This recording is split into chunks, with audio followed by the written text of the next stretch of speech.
Okay, good morning, Amber. Hello? Good morning. Can you hear me?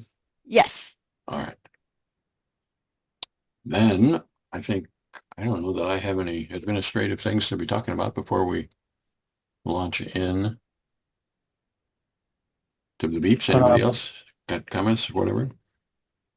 okay, yeah, let's go into the first one in that case. Oh, All I right. just say I got the new earpiece. Okay. So thanks for sending that over. You're welcome. And this is going to be day three. Is that right? Day three?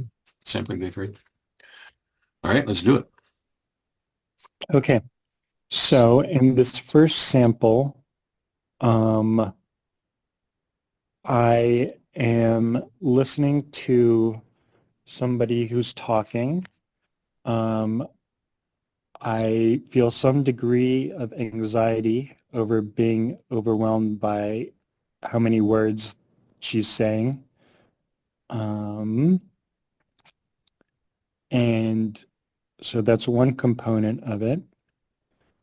Um, and I am comprehending the words she's saying, um, but the content of those words themselves is not the strongest element uh, in my consciousness. Um, Another component is I'm thinking of uh, someone else I know, a dancer, and I have a vague mental picture of her wearing a white gown and dancing.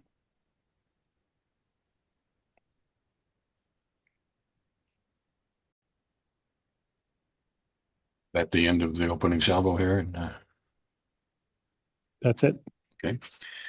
And so is the most prominent, well, you tell me, what is the most prominent portion of this experience? Probably the anxiety over what I'm going to say next, or how I'm going to respond to her, my friend who's speaking. And can we give her a name? Doesn't have to be her actual name, but it makes it easier to talk to her. Sure, Danielle. Let's call her Danielle, whether her name is Danielle or not. So we're not going to commit ourselves to whether this is really Danielle, but we're going to call her Danielle. And so the anxiety is the more prominent portion by a lot more. So it seems to me that there's sort of three things going on here. There's the anxiety, there's the comprehension, and there's the image of the dancer. Mm. And if we were to, is this like 60-20-20 or 95-5 or um, 35-34-33 or whatever? a little closer to evenly split with maybe the anxiety a little more prominent. So 40-30-30, something like that. Yeah. Okay. And I'm not big on the numbers. I just think the numbers are a way to keep us focused about what we mean by a little bit more evenly split. So let's Yeah. start with the anxiety, which I have heard sort of two versions about. One was just about the number of words. I'm anxious about the number of words. And the other is I'm anxious about how to respond. Right. Are those the same? Is that two ways of saying the same thing? Um, Actually, now that you put it that way, I think there may be a little bit of a distinction between them because not all of my content about the rapidity of the words has to do with the anxiety, so maybe I would split them up a little. But I am to some degree trying to keep track of everything she's saying and how much she's saying. I am thinking of what my next response is going to be. I'm slightly anxious that I hope I will have the right response or be able to respond properly. So it's not entirely an anxious content, but I would say that the anxiety is the primary affect. Okay. So let's talk about the number of words here. So are we talking, are you saying I am in some way noticing the number of words? Like this is the aim of this portion of my experience is at the number of words? Or is it that I'm trying to keep track of what she's saying? And when I have to tell these guys about that, it's going to say, well, there's a lot of words there. Um, well, first of all, more as a statement of fact that she's a very quick talker. Okay. So my um, so yeah, I would say that I am keeping track of her speaking and that there is some sort of more diffuse content to my thought about that. I'm noticing that her speaking is very fast. Okay. So it's both about the quickness of her speech and the keeping up. Those are sort of two separate but related tracks. Is that right? Yes, yes. Okay. And is one of those more prominent than the other? Or are these just all Mm, tangled up together? all tangled up together, especially since this was I did the sample yesterday, so a little bit of distance there. Okay. So let me see whether I understand this portion of my friend Danielle is talking. Mm, She is, as a fact of the universe, talking fast. And my experience is that I'm somehow noticing that she's talking fast, and I am trying to keep up and figure out what I'm going to say, and I am anxious. This is an anxious yes, yes, thing. I like that. I like that. Okay. And about the trying to keep up, is the trying to keep up more about what I'm going to say, or is it just I am trying to keep my comprehension, trying to keep my comprehension going in this barrage of words or this speed of speeding words? That's a little harder to say for me right now. Okay. Uh, it's sort of and it may be that sort of I have something to say now, but like if she keeps talking, I'll have to say something else later, or there'll be more things to respond to and keep track of. And yeah, so it's hard for me to say exactly what that is. And is that somehow present to me? Like somehow I have a present something to say, and I might have to have something different to say. Is that Um, I can't say at this moment. okay? Fair enough. And I would say sort of as a meta or an aside or whatever, that that's why we do this more than once. Mm, And maybe we'll get better at teasing those things apart, or maybe those things are inextricably woven and can't be teased apart. I don't have a preference in that regard. It's not like I'm trying to tease things apart. What I'm trying to understand is the degree which they are apart in, right. in your experience. And about the anxiety, what Right. how does this present itself to you in this particular moment? I wrote down diffuse. So it's a diffuse anxiety, and it's neither all bodily or all mental. And does that mean it's somewhat bodily and somewhat mental? Yes. And in the bodily portion, any particular portion of your body? No particular portion. But so what I gather from that is it's not purely mental. Doesn't seem like it's purely mental, but it somehow seems physical. And what I want us to make sure is that we're not doing is I have a theory of anxiety, and my theory of anxiety is that it's in the body. Therefore, this must have been Right. in the body. I don't want us to do that, but Right. I'm also happy to have us say it or have us recognize that there's something that seems bodily, even though I can't pin it down as to where in my body it is. Mm. Yeah, I would veer towards the latter.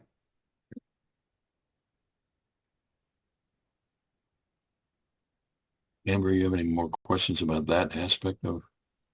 No, I think I've got it. Okay. And then there is a visual something of a dancer. Right. This is a So different person. Let's give her it was her, a female person. yeah, let's give her the name Eiko, Eiko. And so how does Akel, is that how we're pronouncing it? Akel? Eiko, Akel? yes. How does she present herself to you at this particular moment? Well, we could say that as a matter of fact, she is someone I know Okay, personally. okay. Um, So my question was rather badly crafted. So what I really want to know is, you said, I think, something like, right. I have a vague pic of her. Yeah, that was next. Okay, so yes, I think I said vague mental picture. So I have a mental image of her, and it's like I am innerly seeing her, and I see especially a white gown. Is sort of if I were to say what the contents of this mental image was, I would say that this white gown and perhaps black hair would be present. But it's not as if it's a particularly clear mental image. It's, yeah, there's a visual component to it, but it's not like I'm seeing her right there. And if there's a visual component, it's also a visual component that is happening at the same time as that I also have other visual content of the scene in front of me, of the table in front of me, and of my conversation partner.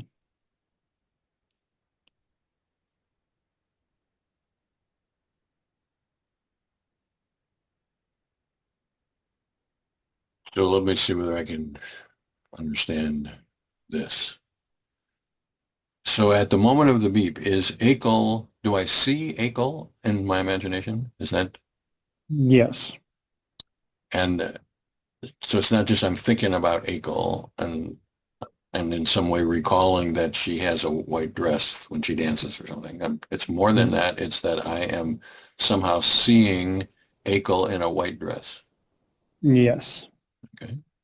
And that word seeing, I would like to know whether that is the seems like sort of the same kind of seeing as like right now. I think you could look at the Zoom screen and you could see that we would call that seeing. You're seeing Hurlburt in a blue and white shirt and whatever, and if we call that seeing, is it this more or less the same kind of seeing of Akel? Is that what we mean by seeing? It's innerly, she's not there, but No, it's a much vaguer and more inner and less, and it's a more partial seeing.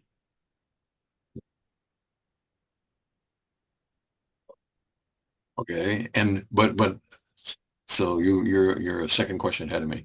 So but I want to make sure that I understand that this is a seeing in the visual sense as opposed to seeing in the sort of the cognitive sense, like you could say, "Oh, I see," as in I Um, understand. yeah, this is sort of like in the mental image seeing, but it's not a figurative seeing as in your second example. There's a visual component to it. Um, yeah, so there's the beginning of a mental image, but it's sort of fuzzy. It's not literally fuzzy. It's. So in this seeing, I see a predominantly a white dress. Is that correct? Um, yes. In motion? Um,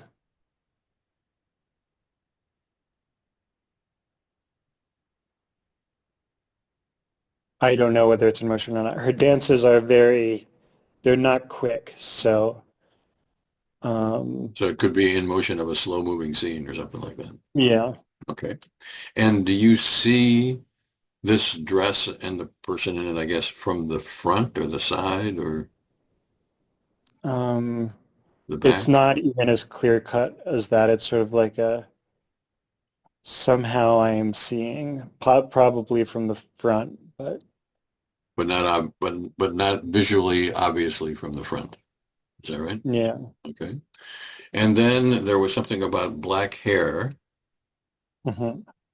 And do I see that, or do I somehow vaguely see it, or do I just know that Akel has black hair and I'm confused about whether that's there or whatever? I think we can get rid of the black hair. Okay. Just go with the white gown. So I see, um, in a visual sense, I see, but not clearly, uh, Akel in a white dress, but mostly what I see is the white dress. And the rest of the Akel and her hair or whatever is sort of implied by the white dress or Yeah. incorporated into the white dress or something like that, but I don't see the detail. I don't see the details of that. I don't see her face. I don't see her whatever. Is that right? Yeah.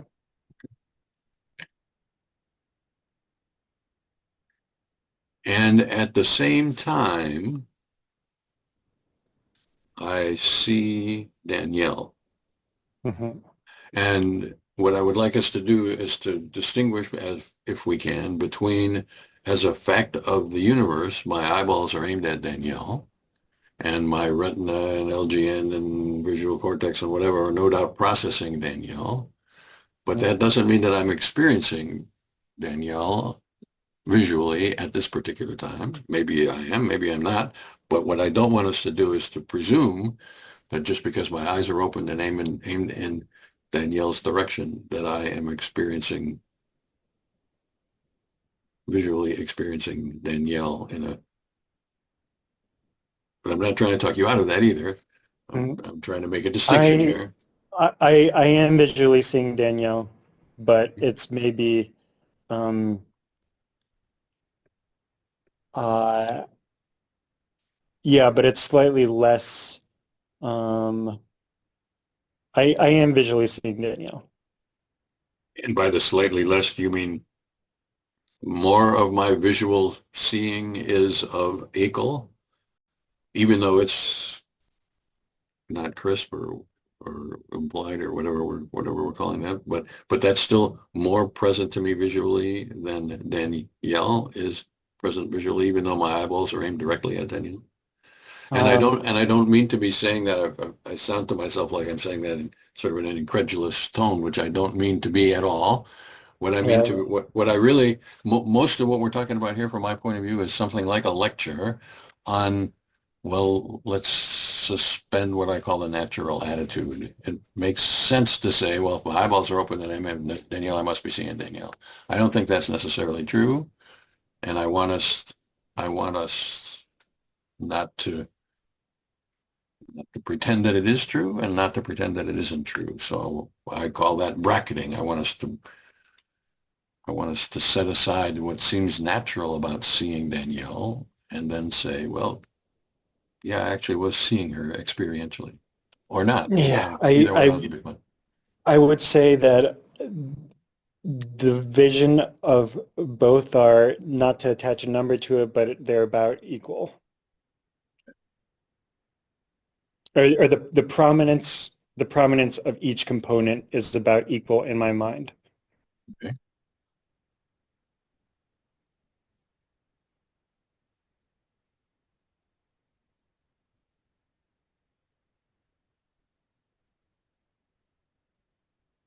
So I think I'm pretty good about this sample. I think what we have done, this is a fairly complicated sample. Mhm. And and from my point of view, our conversation, which is now 15 or 20 minutes in, is more about next sampling time than it is about this particular sample, because Mhm. I think there's a lot of skills involved in keeping track of what's actually experienced and what my theories tell me that should be and what my customs have been about that. And I think it takes practice what I call bracket all of those things so that then we can focus just on what was actually experienced. And so in this particular beep, we have distinguished between mm, the actual rate of speed of Daniel's speech as a fact of the universe and the noticing of the speed as a construct in Tristan's experience and the trying to comprehend, which is a different thing from just noticing the speed, and the preparing to say something and then having to replace it with something else. All those things are sort of experientially separable. Mm. And I don't think, well, I think our conversation about this beep is going to make it easier to separate those in future days. Mm.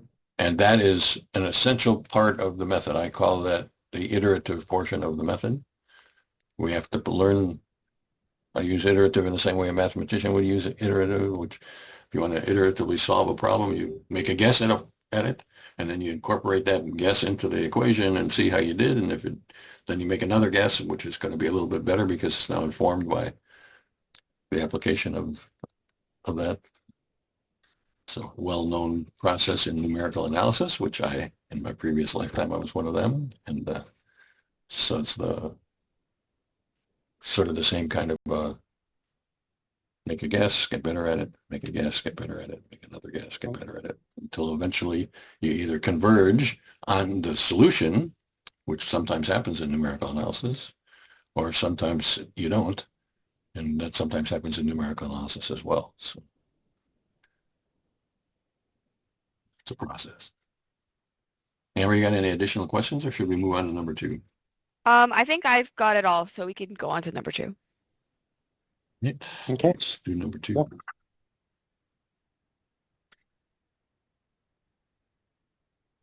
Um,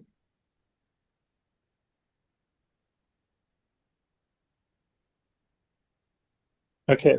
So you're doing this one, right, Amber? Hmm. So whenever you're ready. Okay. So I'm listening to my friend who is speaking. That's a matter of fact. And I am focusing in on the words, quote, the last, unquote. I'm hearing and understanding what she's speaking, but those specific words are what I'm sort of latching onto in my consciousness. So that's one component. The next component is I'm fixating on the fries in gravy I see in front of me. Or you could say poutine if you want to be specific. But I'm visually fixating on those fries and almost seeing almost as if they're really emerging out of the rest of the scene as what's most prominent in it is those fries and gravy. So that's another component. And then the third component is a diffuse thinking of what to say next. Okay. And of these 3, again, for salience, prominence, clearness, whatever word we want to use, what would you say? Is there anyone that's like way more salient in your experience, like 95.5, or the numbers don't much matter, but just trying to get a sense. I would say that they're fairly comparable, but the fries and gravy, the visual probably edges it out here. Okay, so is it similar to like the last time we had 40, 30, 30, you'd say, like kind of, or would you say the fries are more than 40, 90? 30, 30 sounds fine.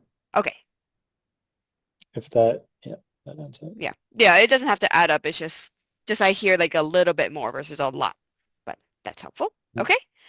So I'm seeing these fries and the gravy. And I take it that these fries and great the poutine they're actually there in in my environment. Yes, Okay, they are there. somehow these are sticking out to me or are more prominent to me. Could you tell me a little bit more about that? Um,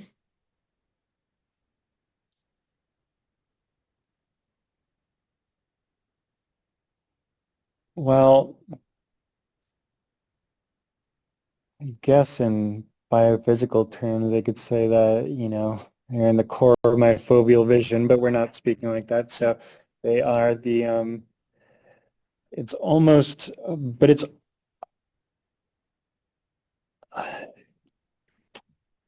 yeah, I would, if I was speaking metaphorically, I would say it's almost like I'm zooming in on them, but I don't want to get us confused with metaphors here. So it's, it's just like I'm very focused on what they look like. Okay.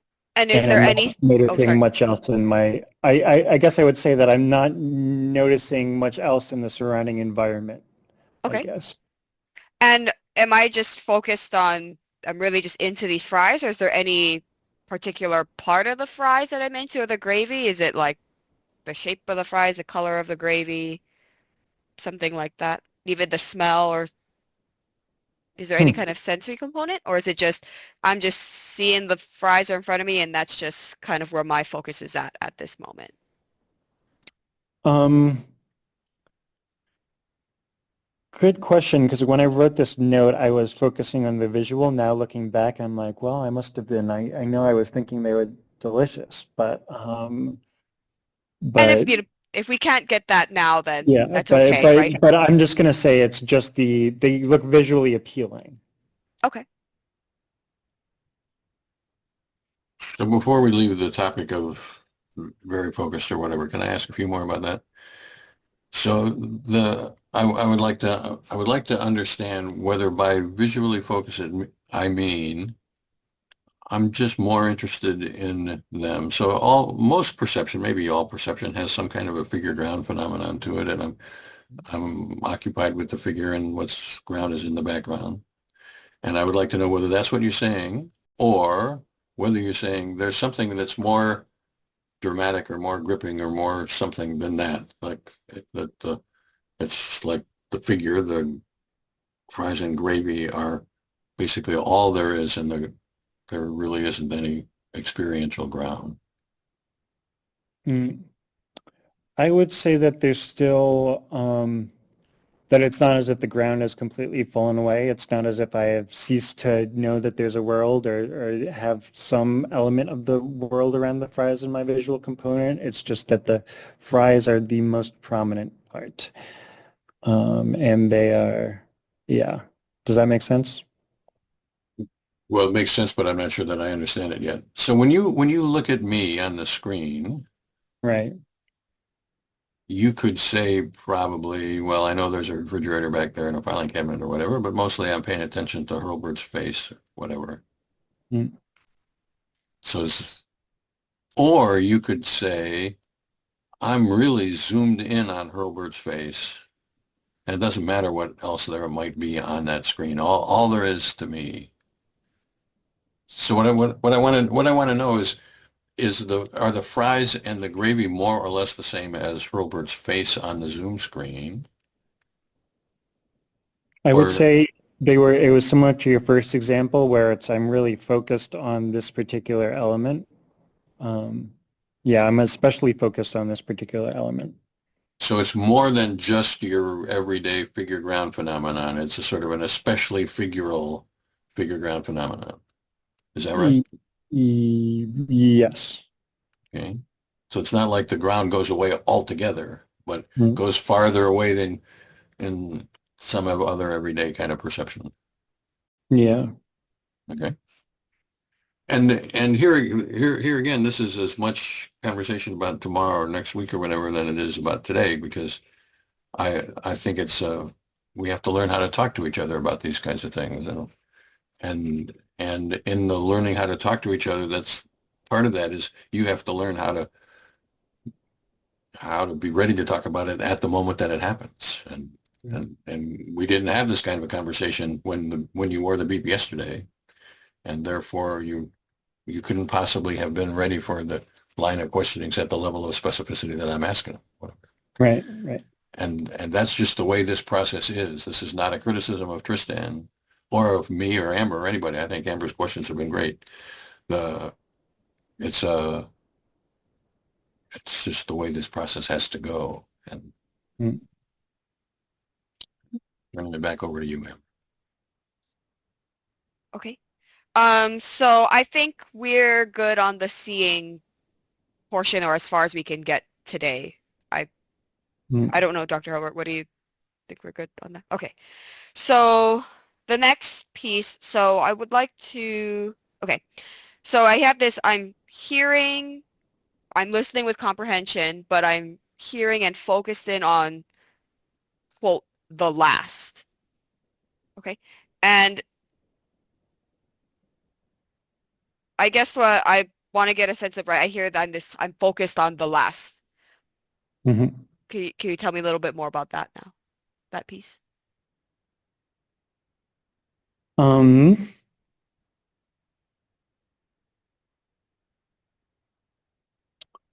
is that these words, what does it mean to be focused on specifically these words? Um, well, I'm paying attention to everything my friend is saying, and it's more that this is what she has just been saying this is what's immediately preceding the beep. So if we had moved on, I would have maybe latched onto something else that was not these specific words. Okay. So I hear that, right, maybe she's telling a story saying in this sentence, that sentence, this string of words, flow of words, and she's actually saying this, I'm actually hearing it, it's happening out in front of me. Mm-hmm. But the beep happens, she's speaking words, the last beep, and that's just what's there. Yeah. And there's nothing, I'm almost hearing that makes it seem to me as if there's nothing particularly interesting to me or special about those words. It's just that's what she happened to be saying. Yes. Okay. So I need to clear this up because I need to clear it up. So the sentence is something like, well, the last time I did this, whatever. And in that sentence are the words "the last." Is that correct? Mm-hmm. Like something about I've been sailing a couple of times, and the last time I went sailing, and the beep comes on the last. That's what's happening. But what I would like to know is about what you have called the latching onto. So one way to be happening is that that there are words that are going by. Well, I've been sailing, and the last time I went sailing, whatever, and those words are going by, and the beep happened to come on the last, and that's it. That's one possibility. Another possibility is that I have somehow latched onto a word, and then I latch onto another word, and then or set of words, and then I latch onto another set of words, and the set of words that I happen to have latched onto this time is the last. Mm-hmm.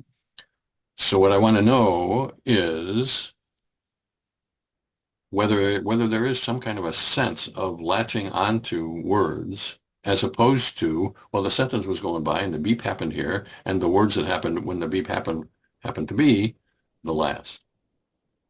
Mm-hmm. Well, I am latching on to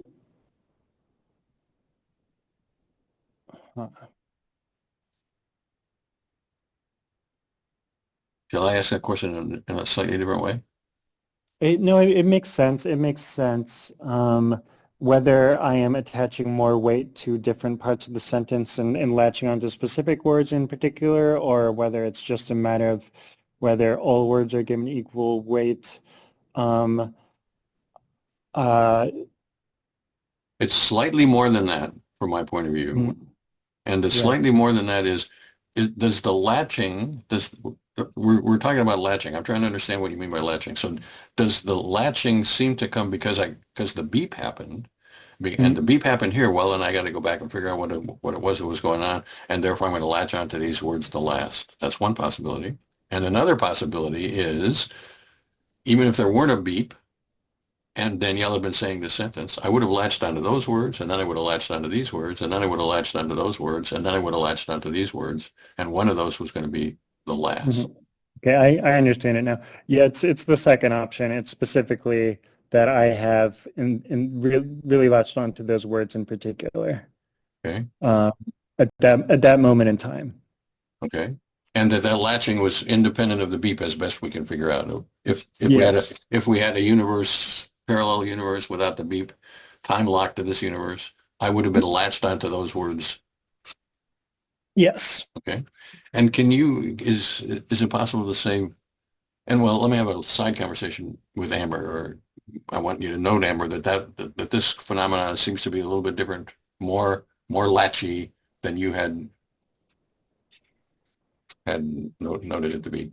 Mm-hmm. Okay. So is there more to say about what this phenomenon of latching, what the characteristics of the latching are? That's to Tristan. Oh, to me, Yeah. no, that's accurate. Okay. So somehow I am singularling, if you can say that, singularling out these words. I'm presenting these words to myself, or I am particularizing. I guess that would be a better word. I'm particularizing these words the last. And before that, I was probably particularizing some other words and particularizing some other words before that. At the moment of the beep, I'm particularizing the last. Okay.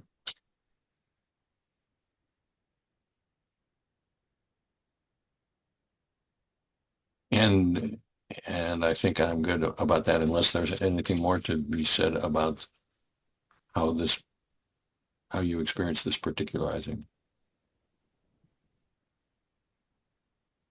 I think I've got it too. I don't know, unless Tristan has anything I was going to give Yeah. Tristan a little bit of time to think about that. Yeah. That's all I have to say for this sample. Okay.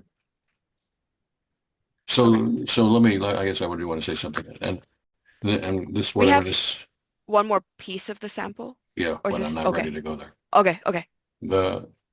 Oh, right. You're right. But before we leave the latching, I'm going to prime the pump a little bit, and by this I'm going to say, well, I'm going to give us a way of talking, which I would like you to reject everything that I'm going to say, but latching onto could mean something like I am saying those words along with her, so I'm inwardly speaking those words. That could be said to be latching, or somehow I visualize this sentence and the words stand out in boldface or whatever, or somehow I am auditorially more focused on these words than on other words, or whatever. I don't know, and I'm not trying to put words into your mouth. What I'm trying to say is basically I'm interested in this latching phenomenon. And next time, if there is such a latching phenomenon, I'm going to be asking some more questions about it, and I would like us to be able to describe this phenomenon with as much fidelity as we can. I don't want us to pretend that the risk of doing what I just said, giving you some options, the risk of that is that, well, Herbert's interested in her speech or seeing words on the page or whatever. That's not true. I don't want us to make this a multiple choice thing. What I'm trying to convey is that I'm interested in, well, all the phenomena, but I'm interested in the latching phenomena. And if it occurs again, I'd like to know how that comes to you. Right. All right, Amber, now I'm ready to go forward. Okay. So the last piece I got was diffuse thinking of what to say next. So I guess, yeah, we'll start by tell me a little bit more about how that's present to you. Well,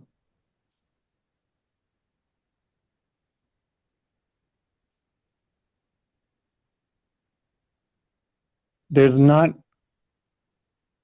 quite an anxious quality to it, but there's a feeling to me that I will need to respond to the words being spoken. Okay. And there's a need, yeah. So this need to respond, is this more, I guess, like a cognitive process, an analytical thing? Like because I heard this is somehow less anxious. So I don't know. I take that to sound more that way, but I also want to be space for it being some kind of affective, emotional process.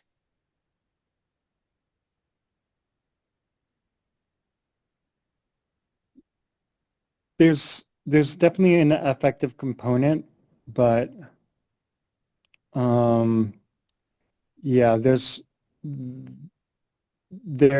is an affective component to it, but Okay. it's not.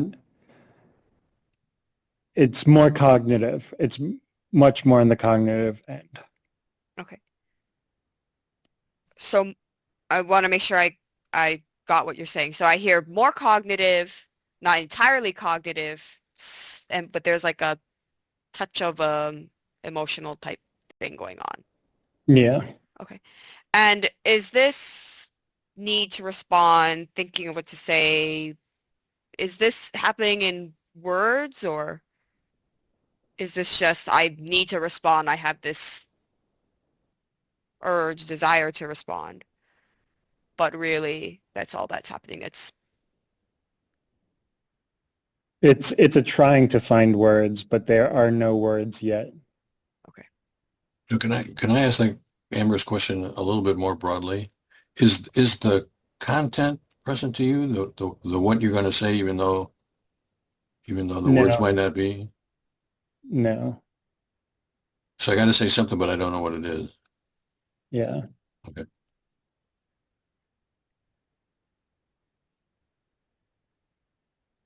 Okay. And is it I got to say something, or is it this is what I might say? So what should I say? How should I reply?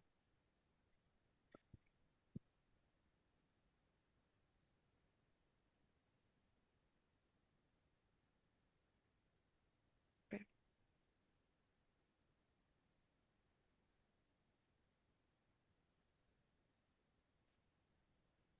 And is anything about what is this Danielle, the person we're referring to, Danielle? Oh no, Whatever she's this is a different person. This is okay. Emily. Okay. It doesn't much matter, but just for the sake of our conversation, is there anything about what Emily's saying as part of this? How should I reply? Or is it just Emily's spoken and I'm like, how should this is more about me than it is about what Emily is talking about or has said. It's what should I say to Emily? So Okay. yeah.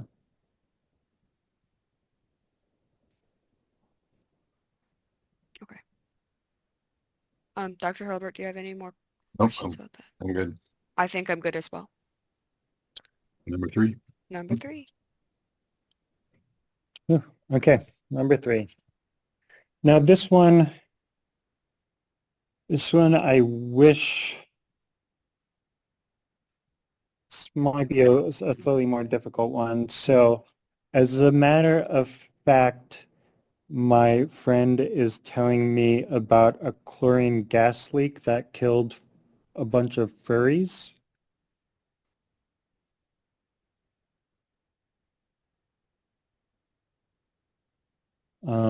This is a recent news story.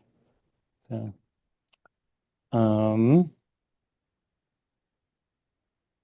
and there is a there's a vague mental image I'm seeing of a bunch of dead furries.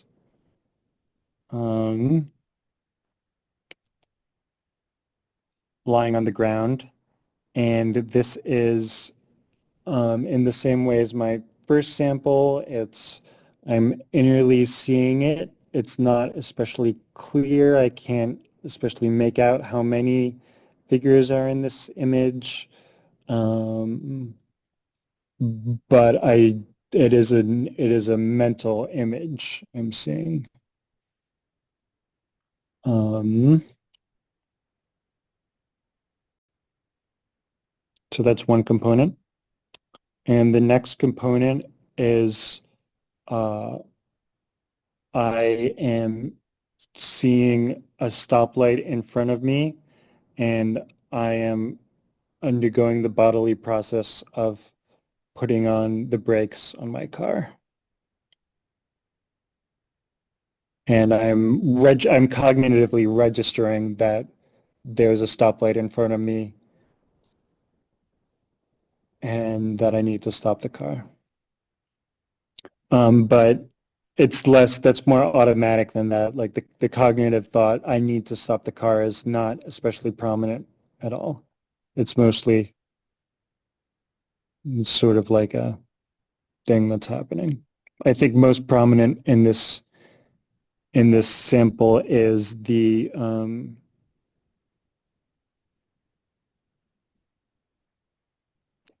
combined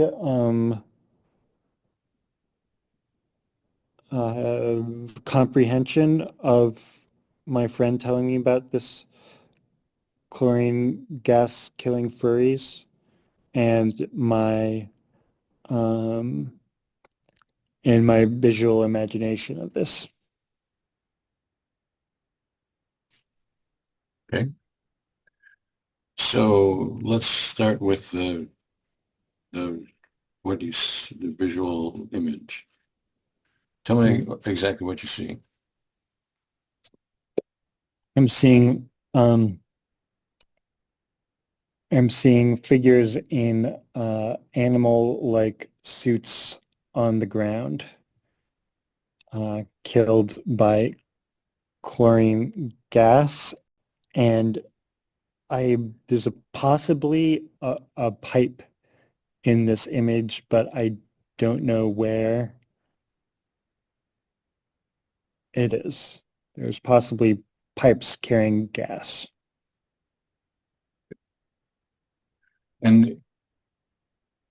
And by possibly, do you mean that I see it, but it's not specified exactly where it is that I see it, or is it that my friend's story includes a pipe, and so I know it has to be there somewhere? It's the former. So there's something visually present about the pipe, even though it's inconclusive or indistinct or whatever. Yes. And then I didn't quite understand this, that there was something wearing animal suits. Well, do you know what furries are? No. Oh, so that might be to specify that this might be necessary. So a furry is a human who puts on these animal suits. They look like cartoon animals, and then they attend conventions. Okay. So that's what a furry is. So Okay. in my mental image, I see figures on the ground in these, who have the shapes of these cartoon animal figures, but an unspecified number and like unspecified animals. It's not like I'm saying particular animals. And there's more than one of these furries, I understand. Yeah, And are we talking more two than or 20 or 200 or more than two. okay, more than 20? Can't say. Probably not. Okay. And is this, it seem like in motion or it's still seeing? Uh, oh, whether it's in motion. Yeah. I didn't at the time of the sample see any motion, so no motion. And I would like to know whether there are any characteristics like the phrase seeing an image is a little bit ambiguous for me. So sometimes an image, like in the real world, an image has a border to it. Mm. And when I can say I'm seeing an image, I would say I'm seeing a photograph. This photograph has a border to it and whatever. Or seeing an image can mean I'm just innerly seeing. I'm seeing furries. And I don't see an image of furries, really. I'm just seeing furries. I would say innerly seeing. Okay. That's an important distinction for me and for some people, because for some people would say I'm seeing an image of furries, and the reason I know that this is an image of furries is that the image itself seems to curl up and float away. And Mm, then right. you could say for sure I'm seeing an image of furries and I can see that image curl up and float away. Mm, But otherwise, so in this particular case, it's more like I'm seeing furries. mhm, Okay. And I'm seeing somehow an indeterminate chlorine pipe. mhm. And and is there a way to describe that more? No. So it's not like I see a sort of a mist, and the mist is around the furries, and that mist is a pipe. It's not that. It's just that somehow I am seeing without seeing a chlorine pipe. Yes. But that's a seeing without seeing, not a knowing without seeing. It's not like I just know there's a pipe there. It's somehow I see a pipe, Mhm. even though I don't see a pipe. Right. Okay. And that, of course, would be impossible in the real world. This is part of what Mhm. makes the world of imagination different from the world of reality, and why I think we have to suspend the natural attitude, what I call bracket the natural attitude, that the uh, the rules that apply in real seeing don't apply in the world of imagination. Mhm. So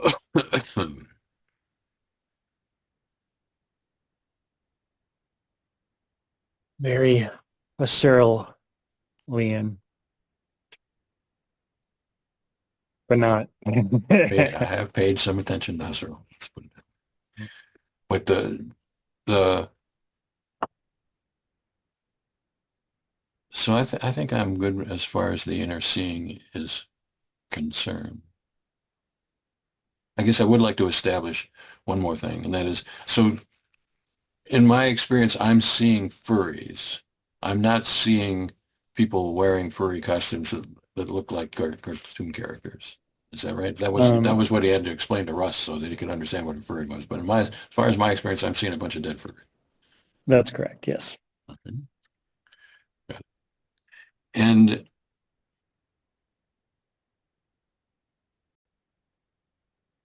And then I am seeing a stoplight and putting on the brakes, and I'm recognizing that I need to stop.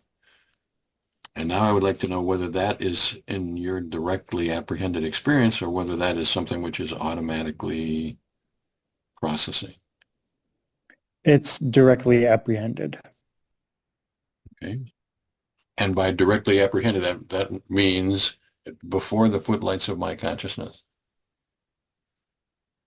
So, for example, right now, I'm guessing I'm going to call your attention to your backside. Mhm. You are sitting on a chair or something, and now when Right. I'm calling your attention to it, you can feel the pressure on this part of your cheek and that part of your back and whatever. Now that I'm calling your attention to that, Right. Right. my guess is that 5 minutes ago you weren't paying attention to that. It was those corpuscles were sending signals and whatever, and you were responding skillfully. You weren't falling off the chair or whatever, but not directly in the footlights of your consciousness. That's the distinction I would like to make between what I mean by in the footlights of your consciousness and not. Mm. This was in the footlights of my consciousness, Okay. but we can go 60-40 to everything furry and 40 to the stoplight. The 40 is still a lot, but it's not quite as much as the furry. Mm-hmm. Yep. Okay. And and in the 40 portion, I'm seeing the stop sign and putting on the brakes and somehow cognitive red light. Sorry, red light. stop light. And Sorry. you did say that, and I misquoted myself. So so we see the stoplight, and I need to stop, and the need to stop is before the footlights of my consciousness, as we're defining that phrase now. This is a question. So it's not like I'm just automatically stopping. Right. It's The need to stop is not. The need to stop is automatic. okay. Or it's so it's or it's so or the before the footlights component to the need to stop is so slight that it may as well be automatic. And so that's in my world, I think it's not possible to make a distinction between absolutely no and a little bit. Mm. The philosophers take me to task. Don't you know the difference between a little and no? And the answer is, no, I don't know that. I don't know the difference between that. Or experientially, I think it's not possible to, distinguish that sometimes. So I'm not particularly concerned about that. Philosophers say, well, there's a huge difference. You know, if you got 1 cent, then you can't say I got no money. So I'm with you on that one. I don't begrudge them their logic, but in the world of experience, I think it's not possible to make some distinctions more finely than you can. So about this portion of your experience, what I understand that we're saying is the seeing of the red light is directly apprehended, and maybe the response to what I have to do with it, I got to stop. If that's directly apprehended, that's much less than the seeing of it. Yes, that's correct. Okay. And the seeing of it, the seeing of the stoplight is less prominent, 40 to 60, than the seeing of the furries. Yes. Okay. And then my friend is telling me about the furries. And who is my friend? You're going to give this person a name? Sure, Emily. This is Emily. Mm-hmm. And so Emily is telling me about the furries, and I am innerly seeing, I'm sort of illustrating what she's telling me. Yes. And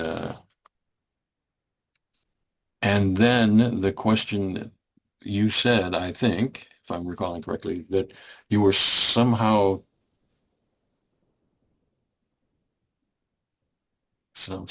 paying attention to what she was saying.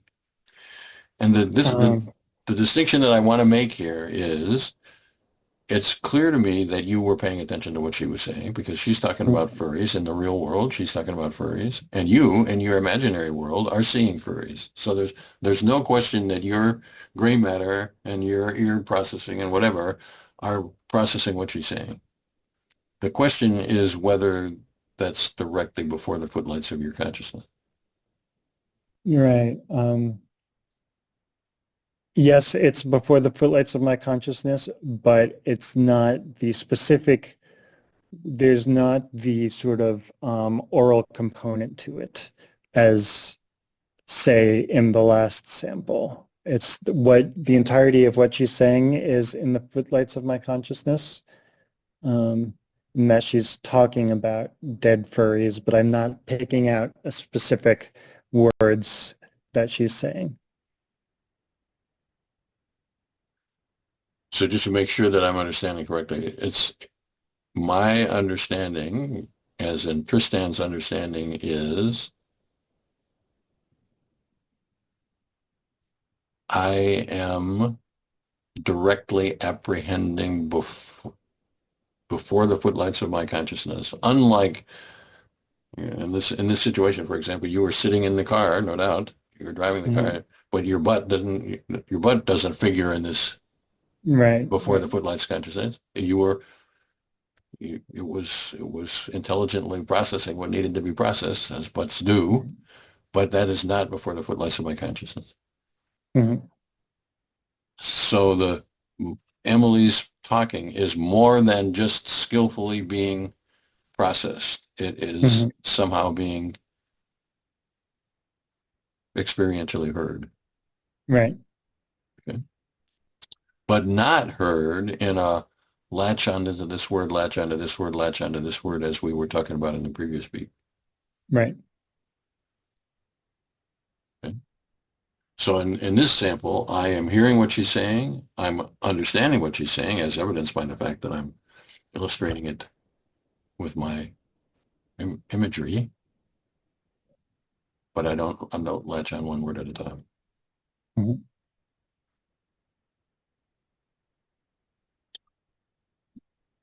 Good about that. And in my timekeeping mode, I'm noticing that we are now at an hour. Mhm. Do we want to say this is good? My, Um, I may yeah, have, this is good for me. I do have more samples and I could continue, but I could I, also stop. I think it'd probably be just as good if we stopped. Yeah, because I'm I, getting better at this anyway. So. I think that's the risk of going on is that we fall into the trap of thinking that what we're doing is good enough, which actually I would like us to do the opposite of that. I would like us to always think, well, what we're doing is not good enough, because Mhm. in a way it's never good enough. And I would like us to be happy with that. It's not good enough like what a dummy you are. It's not good enough because this is the way the world is. And Mhm. and the and what we do is always falls short Mhm. of what we would like to be able to do. And we can maybe Mhm. get better at it, but that doesn't mean that we have arrived at some adequate ability. So I'd Right. say, and I've got another meeting coming up anyway, so I'm not too long. So I would say we should call this a day. We should figure out when we're going to do this again. If I Mhm. guess first, if we're going to do it again, and then I if would so, like to. when. Let's do it again.